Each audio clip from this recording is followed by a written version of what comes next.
Good evening, brothers and sisters, ladies and gentlemen. Welcome to another drug-free community show of the Grand Boulevard Coalition. The Grand Boulevard Coalition is a coalition of community-based organizations in the Grand Boulevard community that are focused on underage drinking and drugging. The Grand Boulevard boundaries are from 51st and State, west over to the Dan Rhine, north to 35th Street, east to the lakefront.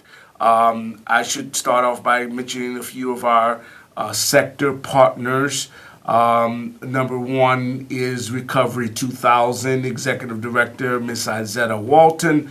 The Grand Boulevard Coalition other sector partners are as followed.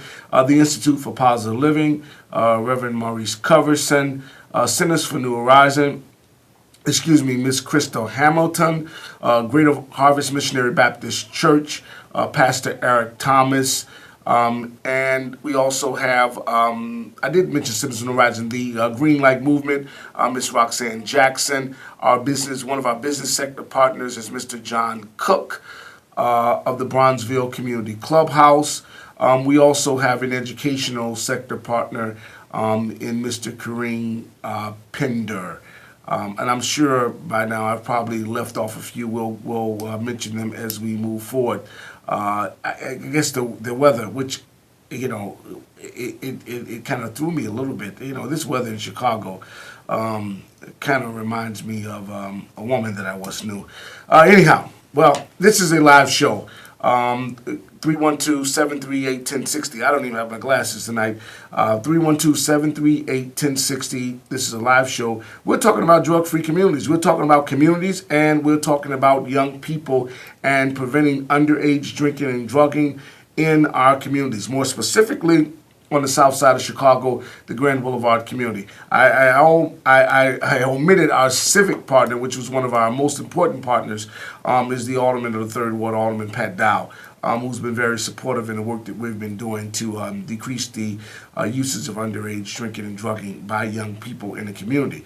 I'm certain, as it relates to drug-free communities and communities in general, much of on your mind, like mine, is the violence epidemic that we've been facing here in Chicago, and how unfortunately drugs and the use of alcohol in many cases plays a role in that. So again, we're talking drug-free communities, and we're talking Grand Boulevard. And if you live in a Grand Boulevard community, again, those boundaries are from 51st Street on the south end, north to 35th Street, west to the Dan Ryan, east to the lakefront. And join us in the conversation, 312-738-1060. And so, unfortunately, as it relates to crime and youth violence in the community, we've experienced a plethora. And I guess talking about drugs and underage drinking, and we'll talk a little bit about parental responsibility and the roles of parents that play in the children's lives. I guess as a community person, I couldn't come on here and talk about one thing without dealing with the 1,500-pound gorilla in the room, and that certainly perplexes many people. Even though we have a specific goal and a specific focus of interest as it relates to decreasing the usage of alcohol and marijuana among youth in our community, and specifically Grand Boulevard. And I would also say the Grand Boulevard community, where we've experienced a lot of shooting, we've not experienced the level of carnage and death that other communities have experienced. So, there are pockets of shootings that have taken place at 51st Street, Indiana, Calumet, 47th Street, 43rd to an extent, but not at the level of other communities, right? And so we've talked about that there's like 3 or 4 communities on the west side, and 2 or 3 communities on the south side, where the area of focus of all the violence has basically taken place. These pockets of violence and crime have taken place. And so you know, what perplexes me is that, going off script a little bit, it seems that at the top level, some of our local city officials don't seem to get it. And maybe perhaps the state officials don't seem to get it. We're not going to police ourselves out of this issues, ladies and gentlemen. The police can't solve this problem alone, right? And so it's going to take a holistic approach. That means all of us. And even in the work that we're doing, as I said, as the chairman of the board of this organization that's trying to prevent underage drinking and drugging, it's going to take all of us to be involved. And so there's no stupid answer or dumb answer. At this point, Chicago, this city, this great city that we live in, and there was once a saying that I used to hear from our elders: "So goes Chicago, so goes the nation." Chicago African American community used to be looked upon for leadership and guidance in the world. Well, sadly enough, we have some of the worst social ills as it relates to the African American community in the nation here in Chicago, from the unemployment of adults to youth, to the crime rate, to the educational disparities. We have some very trying and difficult issues that we're dealing with here in the city of Chicago, and compound with the levels of drug usage and alcohol consumption by young people, and the abuse by some adults. And so I've always contend that we don't necessarily have a black youth problem to the extent that we have a black adult problem, right? That we don't have adults who are willing to step up and be responsible and take responsibility for the young people, number one, that we bring in the world, because young people, and my children, didn't ask to be here. That they're born into situations, right? And so as adults, and so I've been challenged on the issue from time to time. How can you expect, Obadeli, an adult person to take responsibility or be responsible when they really never knew how to be responsible as an adult person? So I contend that in my discourse with you today, as a father, I think in this craze of social media, and last week you listened to a young brother that we've had here, Brother Lee Allen Jones, who's a youth advocate and community person, talk about the effects of social media. So in this day of social media craze and technology, perhaps one of the most difficult jobs is being a parent to a teenager today. And if you think different, again, there's a phone. This is a live show. This is not a recording, so you can join me in the conversation, and we can have a dialogue about it. Maybe there's something that you might think or say that might help some parent who's trying to deal with being a parent to a teenage child in this day and time. But as we look at the levels of violence and social ills in our community, I guess I just have to say, it seemed to be one-sided in a sense, right? So I've gotten arguments that people say, well, poverty is not a major contributing factor to crime and in our community. I mean, there are people who say, well, they don't believe that this is an economic issue. That is a parenting issue. It is a cultural issue. No, I don't believe that, number one, that as a people, African Americans traditionally, historically, are a very resilient and faith-based people, right? I believe because of, again, it isn't just my opinion. It is the opinion of the University of Chicago School of Social Work. It's the opinion of the Jane Addams School of Social Work. Just two studies that I've read, by the way, that says that chronic unemployment and poverty is the leading cause to violence in a community. Yep. And so I want those folks, and I try to chide them on this issue, or have a discourse about it.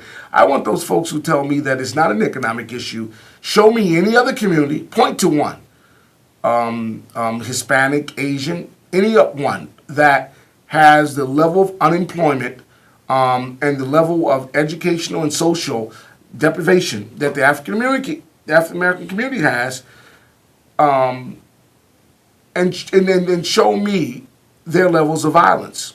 I guarantee you they don't have the same crime record. I can tell you right now. I mean, I just drove down 18th Street coming here from the South Side. I took 18th Street and State all the way over and came down. I mean, 18th and State to 18th and Halsted looked very prosperous. Went across the bridge and went over, and from 18th and roundabout Racine all the way over to Wood.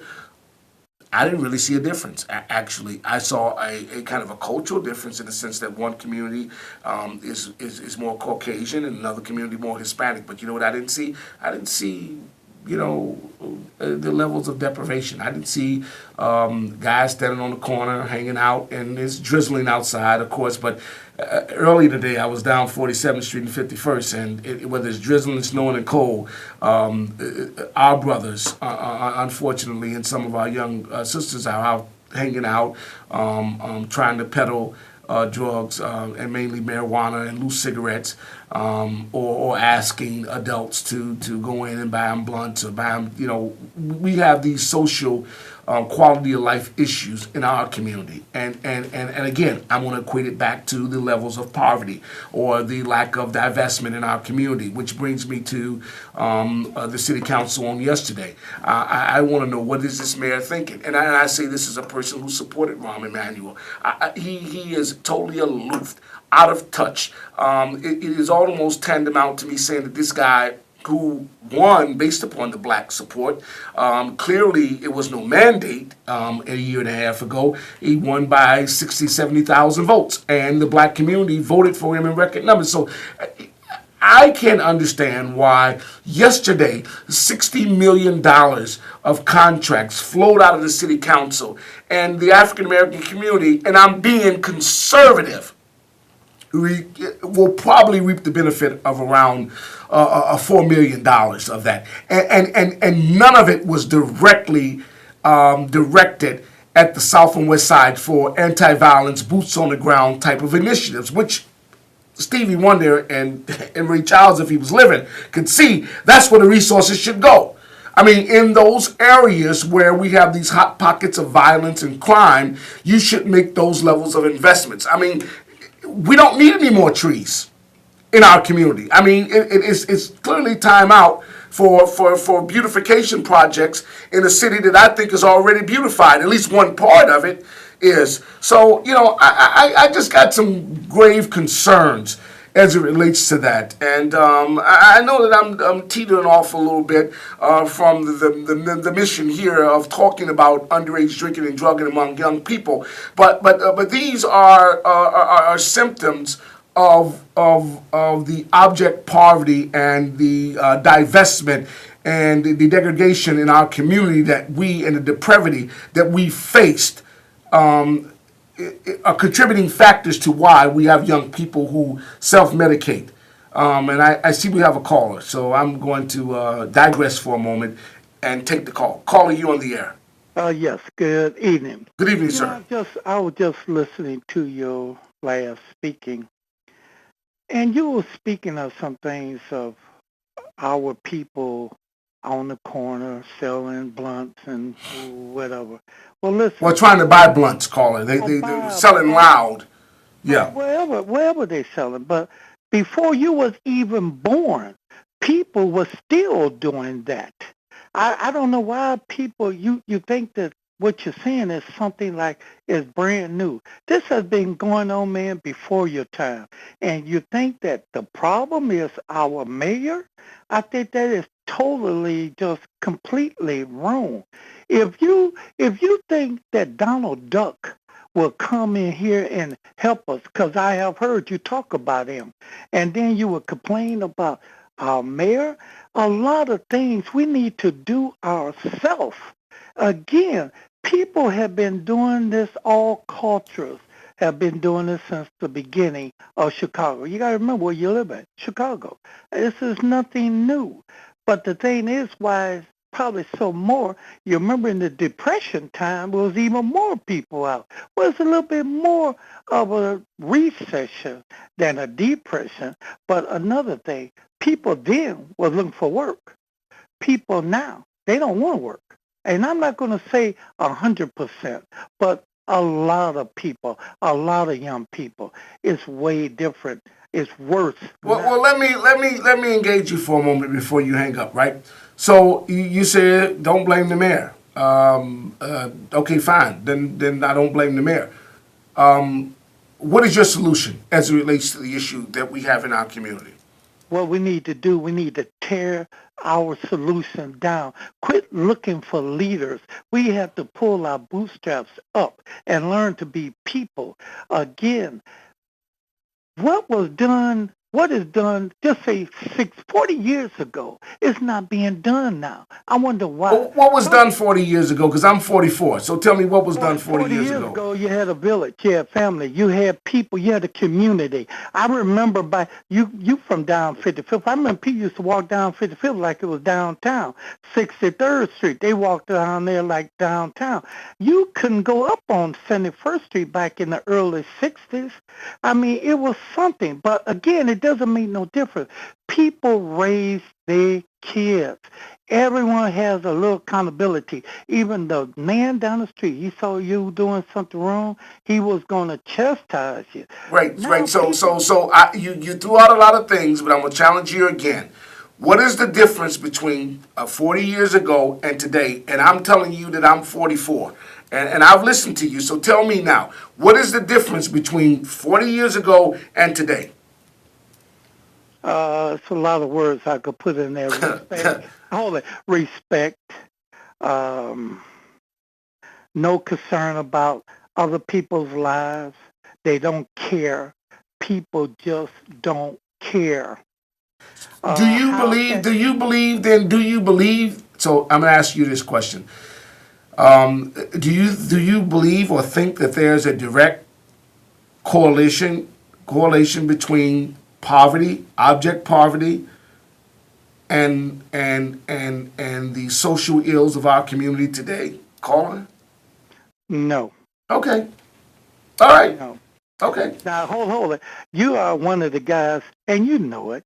You could sit up and say, "Meet me at the park, and I'm going to take 100 people to get you a job the next day." Count the people that's going to be at that park. You just figure things out yourself.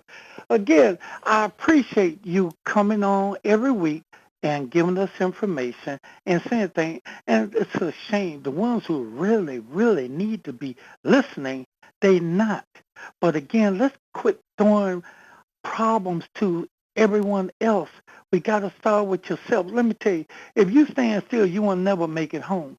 So you got to make one step, and you can be closer to home than you was without stepping. Again, it's real simple. Simplicity, we have learned. We are complicated people. And don't bring it on the leans, the mollies, the blunts, or anything else. They don't have it. If you don't know better, how can you do better? Well, Uh, well. See, you just answered the point because as they, my grandmother used to say, used to hear them say, "There's one spirit." I was about to say the same thing. When you know better, you do better. But who trained us? Who taught us? Who? So it goes back to a social caste system. So I can point to, the new Jim Crow. A caste system has been created in the African American community, right? Whether you want to agree with it or not. Now, people who are much smarter than me, I'm talking about folks who got PhDs and are very analytical out of the University of Chicago and Jane Addams School. You do know who Jane Addams is, right? And the School of Social Work, correct? yeah, yeah. Well, You they just said something so important. See, that's what that village was. Your mother, your father, your uncle, your brother, your sister, cousins. Now you see nothing but one people in the household. And don't mean that woman, that great woman that's trying to do the best she can, it was then and it's now. But again, you know what? You could talk, you could talk, you could talk, and then soon they hit that door, it's a different ball game. I'll go back to your 40-year statement. And Well, I could go back a little farther than that. well, we can go back 50 years, Claudine. I'm saying to you, caller, and I know you're a little older than I am. My point to you is this: did public policy? I'm going to say it again in a different way. Did the public policies of the 1960s help contribute to the demise and the destruction of the black family? And you got to remember, caller, we're only 2 generations removed from segregation and Jim Crow. So I need you to help me here. Sorry about this. It's another call on the other line. Yeah, all right. Thank you for your call. I want to finish this conversation with you. Well, no, we can have it. I mean, listen, I'm almost up against the clock, but I appreciate you. Listen, good show. Let me get out there so I can hear you. Yeah, and then I appreciate your call. I appreciate your call, and you are correct. The community that I'm on here talking about today, the Grand Boulevard community, I was born and raised in it. I grew up in Robert Taylor Homes. I grew up when we did have, probably 700 or 800 murders, on a consistent basis. But you know what was different then and now? You didn't hear about children being murdered, innocent babies being murdered, and innocent women. I mean, it's a shame. This woman yesterday, while the city council was passing a budget to help beautify the city and all of these cosmetic things, and we have shootings break out. 11 people shot, 7 dead. 35 people have been shot since Friday, and over 20 murders. I mean, we're already at 100 murders, and we're 2.5 months into the city. The point that I'm making, caller, is that the level of violence, the level of disrespect that you talked about, the level of and the adverse effect, not just the poverty, but the adverse effect of the continuing poverty-stricken educational deprivation and social deprivation issues that we have been faced with based upon bad public policy. It is bad public policy that didn't give us drug-free communities in the inner city before the Obama administration. This is a fact. I mean, this is a fact. We didn't have drug-free communities programs. They existed, but they were not as readily available to urban communities prior to 2008. I mean, that's just a fact. So the issue is, it is the depravity, the divestment that our communities have faced. Now, I'm not taking away from personal responsibility. So clearly, and I'm not saying that government is the panacea. I'm saying that government should create a safety net. It's unconscionable that we don't have a state budget and haven't had one for 2 years in this state. So I feel you on it. And let me just give you guys some information on the Grand Boulevard Coalition. So the Grand Boulevard Coalition is located at 435 East 35th Street, Chicago, Illinois, 60618. You can email us at grandboulevardcoalition@gmail.com or Facebook us at Grand Boulevard Coalition 2. And you can reach me at 312-420-5582. Again, 312-420-5582 is a number that you can reach me. This has been another very dynamic, exciting show concerning the drug-free communities and concerning underage drinking and drugging. And we talked about community issues and community involvement. And between now and next week, thank you for watching. I hope you learned something. God bless.